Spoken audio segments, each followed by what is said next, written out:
പരിശുദ്ധമായ മുഹറം ആദ്യത്തിൽ 113 ബിസ്മി എഴുതുന്നതിനെക്കുറിച്ച് പല ആളുകളും കേട്ടിട്ടുണ്ട്, സംസാരിച്ചിട്ടുണ്ട്, ചർച്ച ചെയ്തിട്ടുണ്ട്. എന്നാൽ 5 കാര്യങ്ങൾ ശ്രദ്ധിച്ചില്ലെങ്കിൽ അതിൻ്റെ പ്രതിഫലം പരിപൂർണമായി നമുക്ക് ലഭിക്കില്ല. ഏതൊക്കെയാണ് 5 കാര്യങ്ങളെന്ന് പഠിക്കണം. പിന്നെ ഒരുപാട് സംശയങ്ങളുണ്ട് നമ്മുടെ മനസ്സിൽ.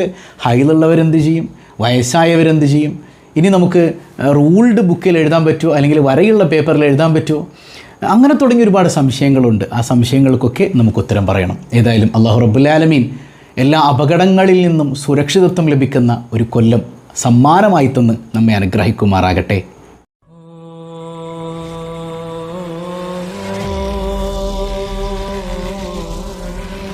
പ്രിയ സഹോദരങ്ങളെ, പരിശുദ്ധമായ മുഹറം മാസം നമ്മിലേക്ക് കടന്നു വരികയാണല്ലേ. അഷ്റഫുൽ ഖൽഖ് സല്ലല്ലാഹു അലൈഹി വസല്ലമ തങ്ങൾ പഠിപ്പിച്ചത് മുഹറം അത് ഷെഹറുല്ലാഹിയാണ്, അള്ളാൻ്റെ മാസമാണ്. അള്ളാഹുവിലേക്ക് ചേർത്തി ഒരു സംഗതിയെ പറയുമ്പോൾ അതിനെന്തൊരു മഹത്വമായിരിക്കും. അപ്പം അത്ര വലിയ മഹത്വം നിറഞ്ഞൊരു മാസം വരുമ്പോൾ അതിന് നമ്മൾ പരിഗണിക്കണം, വേണ്ടതുപോലെ ആദരിക്കണം. അള്ളാഹ് ആദരിച്ച ബഹുമാനിച്ച സമയത്തിൽ അള്ളാഹ് ഇഷ്ടപ്പെടാത്തത് ചെയ്താൽ വലിയ അതികഠിനമായ അദാബ് നമ്മെ കാത്തിരിപ്പുണ്ട്. എന്തിനേറെ മനഃപൂർവ്വമാണെങ്കിൽ ഈമാൻ വരെ തെറ്റിപ്പോകാൻ അത് മതിയെന്നാണ്. കാരണം അള്ളാഹ് ബഹുമാനിച്ചതിനെ അനാദരിക്കലാണത്. വമയ്യു അള്ളിം ശആഇറല്ലാഹ് ഫഇന്നഹാ മിൻ തഖ്വൽ ഖുലൂബ്. അള്ളാഹുവിൻ്റെ ചിഹ്നങ്ങളെ ആദരിക്കണമെങ്കിൽ നമ്മുടെ മനസ്സിൽ തഖ്വ വേണം. തഖ്വ ഇല്ലാത്ത ഒരൊറ്റ മനുഷ്യനും ആദരവുണ്ടാവില്ല. അതുകൊണ്ടാണ് പലപ്പോഴും ബിദ്അത്തുകാർക്ക്, അള്ളാഹുവിൻ്റെ ഹബീബിനെ നിസ്സാരമാക്കുന്നവർക്ക്, അള്ളാഹുവിൽ രൂപമുണ്ടെന്ന് വിശ്വസിക്കുന്നവർക്കൊക്കെ ആദരവും ബഹുമാനവും നഷ്ടപ്പെട്ടു പോയത്. കാരണം അവരുടെ കൽബിൽ തഖ്വയില്ല. അള്ളാഹു നമ്മെ കാത്തുരക്ഷിക്കുമാറാകട്ടെ. പരിശുദ്ധമായ മുഹറം ആദ്യരാവ് മുതൽ ചെയ്യേണ്ട പല കാര്യങ്ങളും നമ്മൾ പഠിച്ചു, പരിഗണിക്കേണ്ടത് എങ്ങനെയാണെന്നൊക്കെ മനസ്സിലാക്കി. അക്കൂട്ടത്തിൽ വളരെ ശ്രദ്ധിച്ച് ചെയ്യേണ്ട ഒരു കാര്യമാണ് 113 തവണ ബിസ്മില്ലാഹിർ റഹ്മാനിർ റഹീം എന്നെഴുതുക എന്നത്. ഇമാം ദൈറബി തങ്ങളടക്കം ഒരുപാട് മഹത്തുക്കൾ ഉദ്ധരിച്ച കാര്യമാണ്. വളരെയേറെ പോരിശയുള്ളൊരു കാര്യമാണ്. അപ്പോൾ മുഹറം ആദ്യത്തിൽ അതെഴുതി സൂക്ഷിച്ചു കഴിഞ്ഞാൽ അതെവിടെയെങ്കിലുമൊക്കെ വെച്ചാൽ പോരാ, അതെഴുതി ചുമക്കണമെന്നാണ്. നമ്മുടെ പേഴ്സിലോ അല്ലെങ്കിൽ ഫോണിൻ്റെ ബാക്കിലോ എവിടെയെങ്കിലുമൊക്കെ നമുക്കത് ചുമന്നുകൊണ്ട് നടക്കാൻ പറ്റിയാൽ, നമ്മൾ പോകുന്നിടത്തെല്ലാം അത് കൊണ്ടുപോകാൻ പറ്റിയാൽ ഒരു വർഷം നമ്മെ ബുദ്ധിമുട്ടിക്കുന്ന ഒന്നും സംഭവിക്കില്ല എന്നാണ്. അപകടങ്ങൾ, അപകട മരണങ്ങൾ, പ്രയാസങ്ങൾ, അങ്ങനെ തുടങ്ങി അല്ലാഹു റബ്ബുൽ ആലമീൻ പൊടുന്നനെയുള്ള പ്രയാസങ്ങളിൽ നിന്ന് നമുക്ക് സംരക്ഷണം തരുമെന്നാണ്. അതായത് നമ്മൾ മരിക്കില്ല എന്നോ അപകടം ഉണ്ടാവില്ല എന്നൊന്നുമല്ല. അല്ലാഹു റബ്ബുൽ ആലമീൻ നമുക്ക് കാവൽ തരും. വിധികളെ മാറ്റിമറിക്കാൻ ആർക്കേ പറ്റുള്ളൂ? വിധിച്ചവനേ പറ്റുള്ളൂ. അതാരാണ്? അല്ലാഹു റബ്ബുൽ ആലമീൻ തന്നെയാണ്. പക്ഷേ ഈ ബിസ്മില്ലാഹിർ റഹ്മാനിർ റഹീം എഴുതി വെക്കുമ്പോൾ 5 കാര്യങ്ങൾ വളരെ ശ്രദ്ധിക്കേണ്ടതുണ്ട്. ആ 5 കാര്യങ്ങൾ കറക്റ്റായില്ലെങ്കിൽ ഫലിക്കാൻ സാധ്യത കുറവാണ്. അല്ലാഹു കാത്തുരക്ഷിക്കട്ടെ. ഒന്നാമത്തേത് എന്താണ്? ഒരു ആദരവിൻ്റെ ഭാഗമായി തന്നെ ഇതെഴുതുന്നതിന് മുൻപ് വുളുവോടുകൂടെ ഖിബിലക്ക് അഭിമുഖമായിരുന്ന് കഴിയുമെങ്കിൽ 2 റക്അത്ത് സുന്നത്ത് നിസ്കരിച്ച്, നിസ്കാരമൊക്കെ കഴിഞ്ഞിട്ട് പടച്ചോനെ ഞാനിങ്ങനെ ബിസ്മി എഴുതാൻ പോകുന്നുണ്ട്, ഒരു കൊല്ലം എനിക്കും എൻ്റെ കുടുംബത്തിനും കാവൽ തരണേ എന്നുള്ള നല്ല നിയ്യത്തിൽ ദുആ ചെയ്തിട്ട് എഴുതി തുടങ്ങലാണ് ഏറ്റവും നല്ലത്. അങ്ങനെ ചെയ്യാൻ പറ്റിയാൽ വളരെ മനോഹരമാണ്. അതാണ് ഒന്നാമത്തെ കാര്യം. രണ്ടാമത്തേത്, പല ആളുകളും ചോദിക്കുന്നുണ്ട്, ഉസ്താദ് ഇപ്പോൾ നമ്മൾ വരയുള്ള പേപ്പറിൽ എഴുതുകയാണെങ്കിൽ സുഖമാണല്ലോ, ആ ഒരു ലൈനൊന്നും തെറ്റില്ല എന്നാണ്. എന്നാൽ അങ്ങനെയല്ല എഴുതേണ്ടത്. വരയില്ലാത്ത നല്ല ഒരു വെള്ള പേപ്പറിൽ, വൈറ്റ് പേപ്പറിൽ, വരയില്ലാത്ത അൺറൂൾഡായ വൈറ്റ് പേപ്പറിലാണ് എഴുതേണ്ടത്. അങ്ങനെ എഴുതേണ്ടതുണ്ട്. മൂന്നാമത്തേത്, ഓരോ ഹർഫുകളും വേർതിരിച്ച് എഴുതണം. ബിസ്മില്ലാഹിർ റഹ്മാനിർ റഹീം തന്നെ കൂട്ടി എഴുതല്ല, ഓരോ അക്ഷരങ്ങളും വേർതിരിച്ച് എഴുതുക. അങ്ങനെയാണത് എഴുതേണ്ടത്. അതിനാണ് മഹത്വമുള്ളത്. നമ്മൾ ഇത്തരം കാര്യങ്ങൾ ഇനി പിഞ്ഞാണൊക്കെ എഴുതുമ്പോഴും അങ്ങനെ തന്നെയാണ്, ഹർഫുകൾ വേർതിരിച്ച് എഴുതുക. നാലാമത്തെ ഒരു കാര്യം എന്ന് വെച്ചാൽ പുള്ളിയൊക്കെ ഇടണമെന്നാണ്.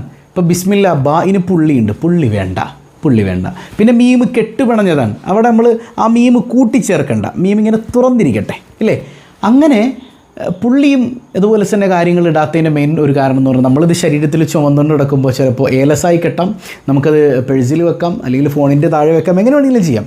ഇതൊക്കെ ആയിട്ട് നമ്മൾ ചിലപ്പോൾ ബാത്റൂമിൽ കയറേണ്ടി വരും. പേലസിൻ്റെ അകത്തുള്ളതാണെങ്കിൽ തന്നെയും നമ്മൾ അത് പരിശുദ്ധമായൊരു നാമമല്ലേ. അപ്പോൾ അവിടെ ബായിന് പുള്ളിയൊക്കെ ഇട്ട് അങ്ങനെ എഴുതുമ്പോൾ, ചേർത്ത് എഴുതുമ്പോൾ അങ്ങനെ കയറാൻ പറ്റാത്ത ഒരു അതബുകേട് സംഭവിക്കുമോ എന്നുള്ളൊരു പേടി നമ്മുടെയൊക്കെ മനസ്സിലുണ്ട്. അതുകൊണ്ട് അങ്ങനെ വേണ്ട.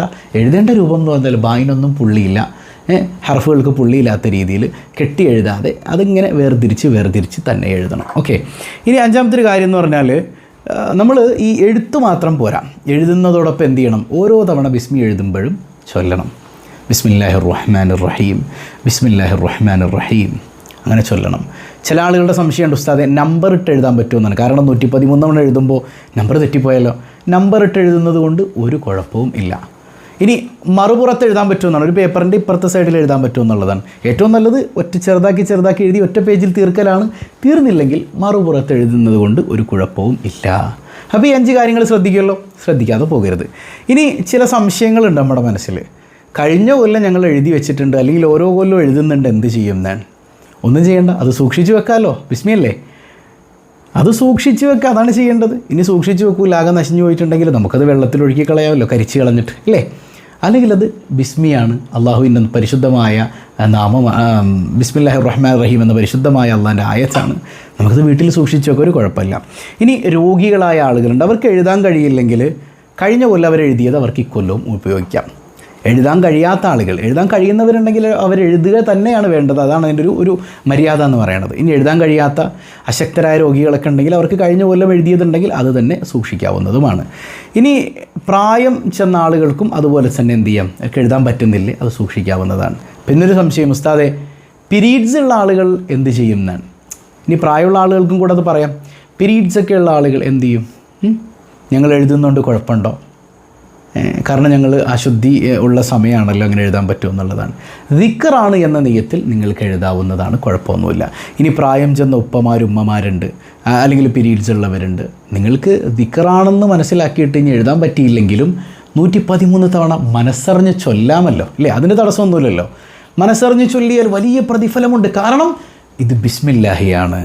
അപ്പോൾ ഈ ഒരു ചാൻസ് നഷ്ടപ്പെടുത്തി കളയരുത്. മുഹറം ആദ്യ രാവ് ആദ്യ പകൽ എന്നൊക്കെ പറഞ്ഞാൽ വമ്പൻ മഹത്വങ്ങളാണ്. ആ ഒരു ആദ്യ 10 അല്ലാഹു റബ്ബുൽ ആലമീൻ വലിയ വലിയ അദാബുകളെ ഉയർത്തിക്കളഞ്ഞ, വലിയ പരീക്ഷണങ്ങളെ ഉയർത്തിക്കളഞ്ഞ അതിവൈശിഷ്ട്യങ്ങൾ നിറഞ്ഞ നിമിഷങ്ങളാണ്. അപ്പോൾ നഷ്ടപ്പെടുത്തി കളയാൻ പാടില്ല, അത്ര ഗൗരവത്തോടെ പരിഗണിക്കണം. ബിസ്മില്ലാ എന്ന് പറഞ്ഞാൽ വല്ലാത്തൊരു ആയുധമല്ലേ. മഹാനായ സുലൈമാൻ നബി അലൈഹി സ്വലാത്തു വസ്സലാമിന് പവർ കൊടുത്തത് ബിസ്മില്ലാഹിർ റഹ്മാനിർ റഹീം. ബൽഖീസിന് കത്തയക്കുകയാണ്. കത്ത് നോക്കുമ്പോൾ അത് മിൻ സുലൈമാൻ ഇന്നഹു ബിസ്മില്ലാഹിർ റഹ്മാനിർ റഹീം. സുലൈമാൻ നബിയിൽ നിന്നാണ്. ബിസ്മി അങ്ങോട്ട് എഴുതിയിട്ടുണ്ട്, മര്യാദയ്ക്ക് ഇവിടെ വന്നതെന്നാണ്. ആ ബിസ്മി കണ്ട് ഭയന്ന് പറിച്ചിട്ട് ബൽഖീസ് ഇങ്ങോട്ട് തിരിച്ചു വരികയാണ്, സുലൈമാൻ നബിയുടെ അടുത്തേക്ക് വരികയാണ്. ബിസ്മിയാണ് സുലൈമാൻ നബിയുടെ അധികാരത്തിൻ്റെ ആ ഏറ്റവും വലിയ ബലം എന്ന് പറയുന്നത്. ഇല്ലേ, നൂഹ് നബിയുടെ സംഭവമൊക്കെ നമുക്കറിയാം അല്ലേ. ബിസ്മില്ലാഹി മജ്റേഹാ വമുർസാഹാ. ബിസ്മില്ലാ എന്ന് പറയുമ്പോൾ നൂഹ് നബിയുടെ കപ്പൽ ഓടി. ബിസ്മില്ലാ എന്ന് പറഞ്ഞപ്പോൾ നൂഹ് നബിയുടെ കപ്പൽ നിന്നു. അപ്പോൾ അത്ര വലിയ കപ്പലിനെ ചലിപ്പിക്കുന്ന ബിസ്മില്ലാ, കപ്പലിനെ നിർത്തുന്ന ബിസ്മില്ലാ. ബിസ്മില്ലാഹി വല്ലാത്തൊരു അത്ഭുതമാണ്. ബിസ്മില്ലാഹി മജ്റേഹാ വമുർസാഹാ. അപ്പോൾ അതുകൊണ്ട് തന്നെ ബിസ്മില്ല നഷ്ടപ്പെടുത്തി കളയരുത്. അപ്പോൾ കേവലം എഴുതിയാൽ പോരാ, നമ്മൾ ചില കാര്യങ്ങളൊക്കെ പ്രത്യേകം പറഞ്ഞു. എന്താണ് കേവലം എഴുതിയാൽ പോരാ, അത് വാഗൊണ്ട് പറയണം. പിന്നെ വരയിട്ട പേജിൽ പാടില്ല, വരയില്ലാത്തതിൽ വേണം. അതുപോലെ പുള്ളി കോമ അല്ലെങ്കിൽ അങ്ങനെയുള്ളതൊന്നും പാടില്ല. വേർതിരിച്ച് അക്ഷരങ്ങൾ എഴുതണം. അതുപോലെ തന്നെ വുളുവോടുകൂടെ കഴിയുമെങ്കിൽ 2 റക്അത്ത് സുന്നത്ത് നിസ്കരിച്ചിട്ട് അള്ളാഹിൻ്റെ മുമ്പിൽ കൈ ഉയർത്തി ദുആ ചെയ്തിട്ട് ഇതിലേക്ക് കടക്കണം. അള്ളാഹു എല്ലാം ഹൈറാക്കി തരും. പടച്ച റബ്ബ് നമുക്കും നമ്മുടെ കുടുംബത്തിനും ഈ ബിസ്മില്ലാഹിർ റഹ്മാനിർ റഹീം ഇതുപോലെ എഴുതാനും അതിലൂടെ ഒരു വർഷം സമാധാനം ലഭിക്കാനും അപകടങ്ങളിൽ നിന്ന് കാവൽ ലഭിക്കാനും അള്ളാഹു തൗഫീക്ക് നൽകുമാറാകട്ടെ. അസ്സലാമു അലൈക്കും വറഹ്മത്തുള്ളാഹി വബറകാതുഹു.